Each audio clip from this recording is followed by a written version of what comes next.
पाय टेकव.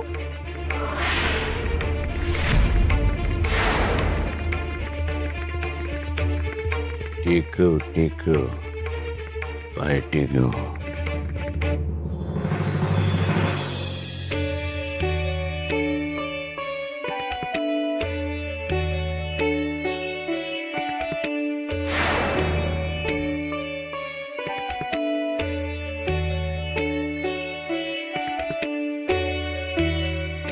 विठुरा, तू पूर्ण करून घेतलासच ना रे संकल्प?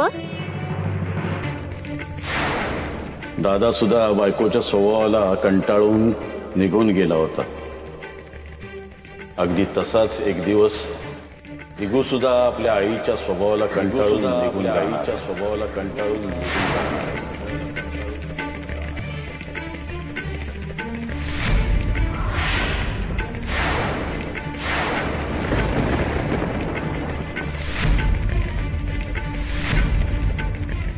रमाई, अगं तू का अशी उभी आहेस?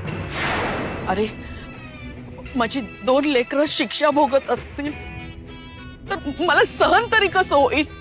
2 लेकरं? अरे अरे, तू आणि सखू. मी सखूला बोलते, रागावते, शिक्षा करते, जशी आता तुला शिक्षा केली मी. पण मी तिच्या भल्यासाठीच हे सगळं करते ना. अरे, सून आहे माझी ती. माझ्या नंतर या घराची सगळी जबाबदारी तिच्यावरच असणार आहे ना. आणि म्हणूनच मन घट्ट करून असं कठोर वागावं लागतं रे मला. अरे, माझं लेकरूच आहे रे ते. तसा तुझ्यावर माझा जीव आहे ना, तसा तिच्यावरही माझा जीव आहेच रे. आणि जशी तुझी आई तशी तिची आई.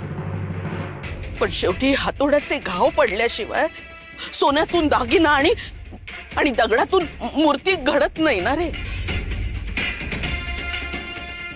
तसंच तुमच्यात ना एक जबाबदार दाम्पत्य घडवणं हे हे हे माझं कर्तव्य आहे दिगू. यात तुमचा अपमान नाही की अवहेलना नाही. तुम्ही आदर्श, उत्तम, सर्व गुण संपन्न व्हावं यासाठी तपस्या ही. असली नाटक बेमालून जमतात तिला. असा रंग बदलते बघता बघता पुढे आणखीन काही नवीन खेळी असेल. म्हणूनच या लबाडबाईची नाटकं सुरू आहेत. अरे, सखू आणि तू माझे 2 डोळे आणि 2 हात.